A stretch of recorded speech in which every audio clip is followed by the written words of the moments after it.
curious, Armstrong. X-Treme drone reeds just coming on the market. You put a lot of development into these, but it's a crowded market. How are your reeds going to rise above or separate from the rest of the pack? Um, Good question. I mean, I believe that there's always room for innovation and quality in any market. And certainly these drone needs have been something that I've been looking at and thinking about doing for a long, long time now. And I've just decided tail end of last year there to bite the bullet and start doing some work on it, and trying to push it through to conclusion.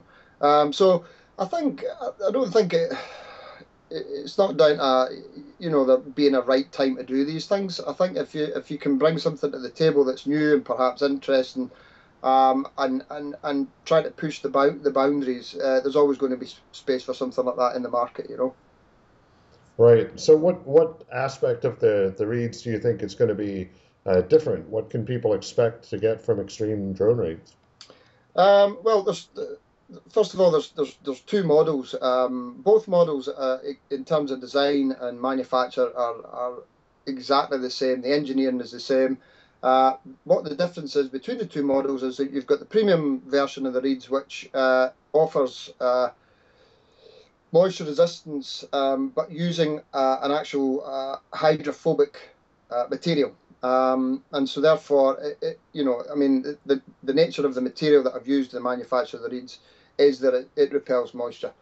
The standard version of the reeds doesn't offer that same quality, but offers the same tone, but at a slightly reduced price because of the fact that it doesn't repel moisture. The material doesn't repel the moisture. So it's again, it's like I said there 2 minutes ago. I've been looking at that, trying to do something now for the last 10 years. I've had a thought about trying to produce something that actually is made from a material that repels moisture. It's went through different. There's been different ideas on how to go about doing it. But this is where I've kind of landed with it. Okay. And what about playing? Have you been playing them in competition, or will you be playing them at the bigger contests coming up? I've been playing them personally now, in sort of various different stages of the design, pretty much since about October time last year. I played the final design, or the final version of the reeds there, at the Metro Cup in February. So they have been played in public, and I've played them with the band as well at the last three major championships.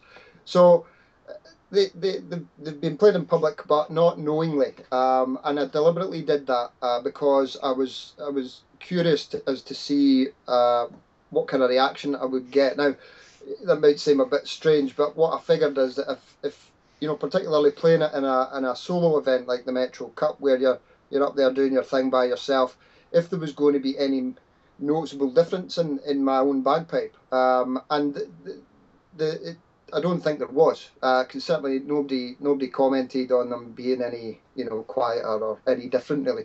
So to me it was actually it was a quiet or a silent test, but it was a worthwhile test, and it definitely gave me a good bit of encouragement with regards to where the reeds are at. This year, unfortunately, the way things have fell, I'm not going to get a chance to play them at Oban, or Inverness myself. Although there are a couple of guys who have them in there, so I'm hoping they'll do well, and that's obviously stands to read in good stead. And who are some of the guys who've got them in there, or do you want to keep that a secret as well? Yeah, I mean, it's not about. I don't want to go shouting names or anything like that. It's just there are a couple of well-known players, shall we say, Great. have got them in. Yeah. Okay, and what about Scottish Power? Is the band going to be playing them right around the circle? Yeah, there's probably in the region of about half a dozen sets in the band now, I would say. The, they've been increasing in numbers slowly. I'm not one for going crazy and changing things. If something's working, you don't change it. You know, I've always believed that. The band's going well so far this year, so I'm not about to go and change all 20 odd sets of them. But there are probably in the region of about half a dozen, and they've been performing well under the conditions that the band has played in this year so far. You know. Right. Okay, and it seems like you've got a product line, the X-Treme product line, and other items. You're extending that. What might be next for the Chris Armstrong range of products? It's. I mean, I'm hoping. I mean, my whole sort of kind of philosophy on things is to try to be uh, pushing the envelope and trying to be innovative. You know, like Read Tradition, I suppose, being a first in terms of digital pipe music books and things like that.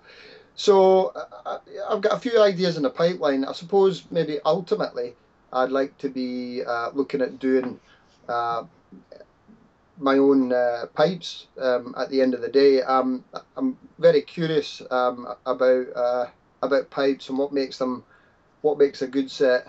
What how does that what makes a good set sound good and stuff like that. So it's something that I'm really quite interested in.